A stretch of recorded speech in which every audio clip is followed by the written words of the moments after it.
Hey guys, and welcome back. A lot of you guys might be watching this video on this car here and seeing that the oil light seems to stay on when it's after the car's pretty hot. And I don't know, could it be the engine's running a little too hot? It is possible. I don't know why. It has plenty of airflow going through it. I did not put cool tint on this one, but it should be fine. But on a long drive, it seems to get to the point where there's no oil pressure at idle.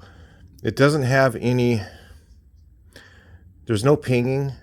You can floor it after driving it on the freeway for, whatever, an hour, 30 minutes on the freeway at high RPMs. So I can floor it and it doesn't ping. So it indicates to me that it's not really that hot, but I did notice, like the last time I drove it, that the dipstick was pretty hot. I mean, untouchable pretty much. So oil temps obviously getting pretty hot. So, and if the oil temp's really hot, then it'll cause idle oiling issues on it. You know, it's just I don't know. It's probably, the engine's probably okay, but it just, you're trying to sell something, you know. I can't have guys coming over and going, hey man, I can give you, 3, 4, 5, 6 grand off the price because the motor's no, the rest of the car's amazing, So share your thoughts. Anyway, I'm trying to figure out, so I've got a couple options on engines, and here's the kind of what I'm going to talk to you guys about real quick. Well, like I said, I'm only getting ready for Buses by the Bridge. We're going to go, again, I was kind of ambivalent whether I should go or not, because, the cost of it. It's, it's a bit of money for fuel to get there and back, and a lot of people don't watch the video. So we're going to make this video a little different and a little more interesting than the last couple that we did. Kind of going to bring you guys along for the adventure as to whatever happens. I don't really know.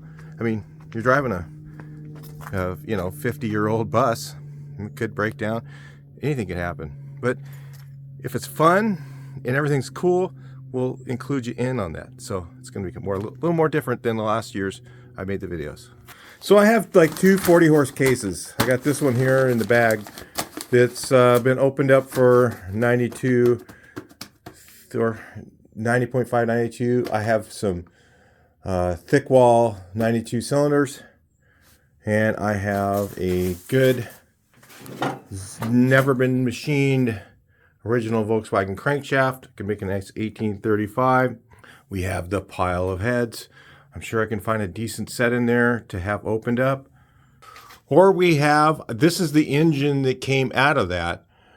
This is the engine from the bucket truck. It's a 40 horse with a 1385 kit. It was in this car originally. We ran through it and just did a quick rebuild on it because I was driving it and it lost oil of the rods. And so we kind of went the cheap route the first time and just kind of went through and put new bearings in it, new crankshaft. And I put the 1385 kit on it. Not looking that closely at the oil pump, thinking that it might have been a 17, which we found out later it was 17. And I think another thing we overlooked, which you guys, this is pretty rare to ever see anymore. You just don't see this kind of thing, but just so it's like, I don't know, stuff changes so much in the VW world. So anyway, the thing we found was the cam. I think the same cam that came out of it. This room is a complete disaster. I just keep, things happen. I just have to shove stuff places because I don't have enough places to organize things. So anyway, the cam that came out of here, here's the box. One of the cams that I took to the cam grinder, they turned the mains down. So all the mains that were on the cam, I think this is the one. I'd be surprised if this was the cam that came out of it though. So the mains, they turned the mains down. That was an old thing they did back in the day. is they would turn the mains down if they were bad, and now it's just like, why would you do that? You know, it's just like the bearings are so much more expensive that you could just find another core cam and turn it. So, and just, you know, leave it stock. So the cam grinder's like, nah, don't bother with that one. And but I saved it because we'll take the gear off. So you can take a stock gear, just so you know, you can take a stock gear and you can countersink drill the rivets. You can take the rivets out, and then you can, we used to have a drill bit, and George still has it, that you put on here, and you can countersink those so you can use the stock cam gears instead of having to buy them. I mean, what do those things cost now? What, $50 or something?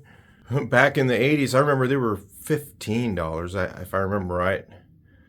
Might even be less than that. They were cheap for a cam gear. Now it's shocking sometimes. So in the parts pile, we've got a crankshaft. I don't think it's ever been machined. 40 horse crank. Never been machined. I've got the pistons that came out. These things have maybe 10,000 miles on them, and I can clean them up really nice. I mean, they don't look like very good right now, but these are the 1385s. I can put a brand new set of rings on them. I don't see any reason why I couldn't run those again. And put together a 40 horse 1385. The issues that I had with that old engine too, where the heads were kind of mismatched, they weren't the greatest. I've got a ton of, I got 40 horse heads. I got some 40 horse heads that are really nice, that you could just grind the valves and they're in really good shape. So I have a set of that. So the options are, I could put a 40 horse back in it, what it originally was with 1385, but I've got these camshafts here, if I can get you.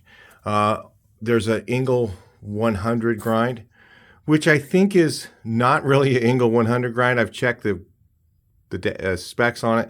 I think it's actually a Scat C20, and I think that's what they grind them to.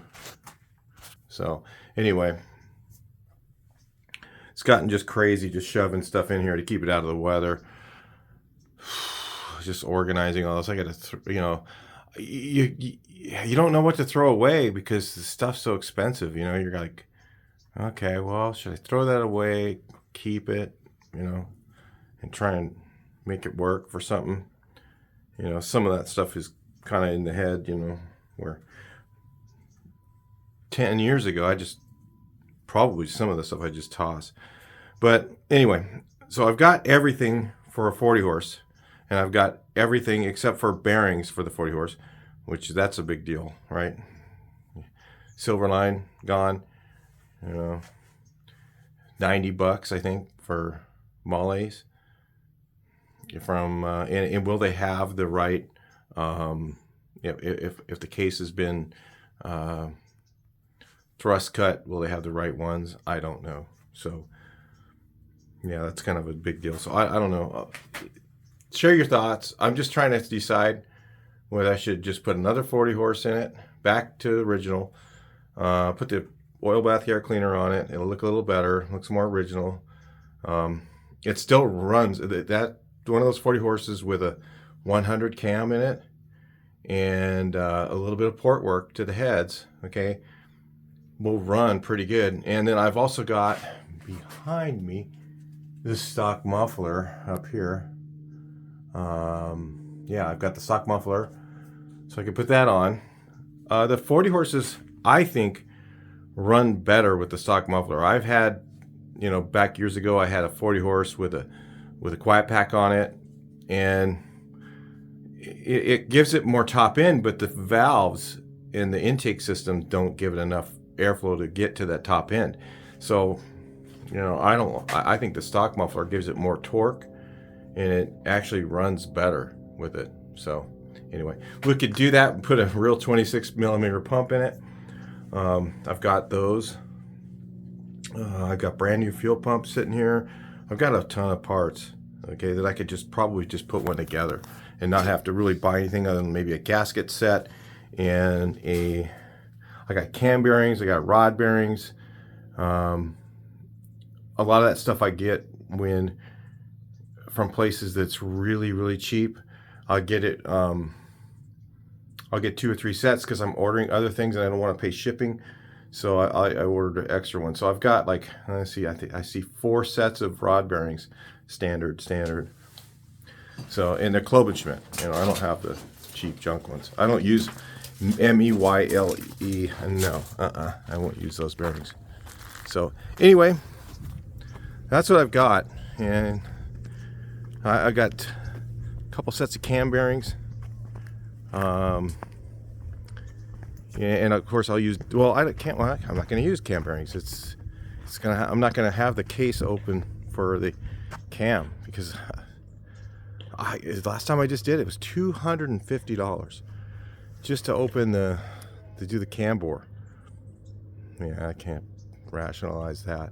So anyway, share your thoughts. Let me know what you think, what you would like to see. I'm going to probably build both of those engines at some point, but I don't know what I'm going to put them in. I was just thinking about this blue car, putting a 40 horseback in it. I don't know if that devalues the car. Does it? Tell me. Just let me know what you guys think. Let me know. Just something I was going to put up right now. Getting ready for Buses by the Bridge. Videos are coming. It's going to be a really cool. I'm going to make it a lot more interesting. Okay. There's going to be some stuff in there that you guys have never seen in my videos yet. All right. I'll talk to you in the next one. Please like, share, and subscribe.